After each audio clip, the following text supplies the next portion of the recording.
Have you ever been told that salt is the enemy when you're trying to lose weight? What if everything you thought you knew was actually holding you back? Today, we're diving deep into a topic that might just flip your understanding of fat loss on its head, especially if you're over 40. The salt myth. Why cutting it could be making you fatter? For years, we've been told to cut back on salt. But according to metabolic health expert Dr. Ben Bikman, that advice could be completely wrong. Did you know that not getting enough salt can actually trigger a hormonal chain reaction in your body that makes it hold on to fat? Crazy, right? Here's the secret. Your fat cells have these things called mineralocorticoid receptors. When a hormone called aldosterone binds to these receptors, it can stimulate your fat cells to grow. Not only does it help pre-fat cells become mature fat cells, but it also makes existing fat cells bigger. Yikes. The RAAS system. Your body's salt-seeking mission salt is about 40% sodium, and sodium is super important for your body. It helps with fluid balance, nerve function, muscle movement, and even energy production. When your sodium levels drop too low, your body kicks into emergency mode. It activates something called the RAAS system. This system's main goal is to get sodium back into your bloodstream no matter what. When the RAAS system kicks in, your adrenal glands release two hormones, aldosterone and angiotensin II, and this is where the metabolic chaos begins. These hormones act directly on your fat cells, making them grow, get inflamed, become insulin resistant, and start storing fat like crazy. It's almost like they're pulling fat out of thin air. It's the insulin connection, a double whammy for fat storage. Here's the kicker. When you cut back on salt, your body actually increases insulin levels. And what does insulin do? Drives fat storage.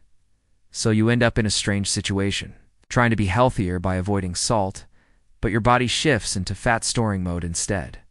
Dr. Bikman explains that reducing salt intake will absolutely lead to chronically elevated insulin. And guess what? Chronically elevated insulin causes insulin resistance. Isn't it ironic that we've been told to restrict salt to reduce risks for things like diabetes and heart disease? When restricting salt actually increases insulin resistance, a major contributor to both. Your new best friend? Real natural salt? If you're eating clean but still struggling to lose weight, it's time to take a closer look at your salt intake. To make salt work for you, not against you, you need to stop fearing it. We're not talking about processed snacks or chips here. We're talking about real, natural salt. The kind your body actually uses in vital metabolic processes. Go for iodized sea salt, Himalayan salt, or Celtic salt. These are rich in trace minerals and free from harmful additives. Regular table salt, on the other hand, is heavily processed and stripped of nutrients. How to use salt for fat burning. How you use salt matters, too. Morning salt water. One of the best ways to support your metabolism is to drink salt water first thing in the morning. Just dissolve a quarter teaspoon of natural salt in a glass of warm water and drink it right after waking up. This gives your body the sodium it needs without triggering that hormonal alarm system that drives fat storage. Pre-workout boost. You can also drink the same mix before a workout. Salt your home-cooked meals. Do you want to be afraid to salt your home-cooked meals? If you're not eating processed food, you're probably not getting enough salt. A pinch of real salt in your omelet or salad won't hurt. It'll actually help your metabolism. When your body has enough sodium, it stops producing those fat cell-growing hormones, aldosterone and angiotensin II. While these hormones contribute to fat cell growth, it still pales in comparison to the fat cell stimulus that comes from elevated insulin. So imagine someone eating lots of refined starches and sugars and restricting salt. That's just adding fuel to the fat-storing fire. Ditch the quick fixes. Embrace the simple solution. These days, many people over 40 are turning to quick fixes like Ozempic. While these drugs can promote weight loss, they come with significant concerns. Studies have shown that a large portion of the weight loss can be lean mass, which can be hard to regain, especially as we age. Plus, there are concerns about mental health side effects, with risks of depression and suicidal behavior going up significantly. Here's a bonus tip.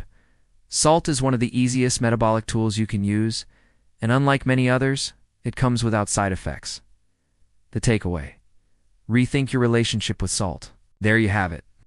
Everything you thought you knew about salt might be wrong. For years, you've probably heard that salt is bad for you, but now you know the truth. Without enough of it, your body may stay stuck in fat-storing mode, no matter how healthy your diet is. Don't be afraid of salt. Use it wisely, and it can turn your meals into fat-burning fuel. What's your biggest takeaway from today's video? Let us know in the comments below. And don't forget to like this video, subscribe to Health Secrets, and hit that notification bell so you don't miss out on our next video.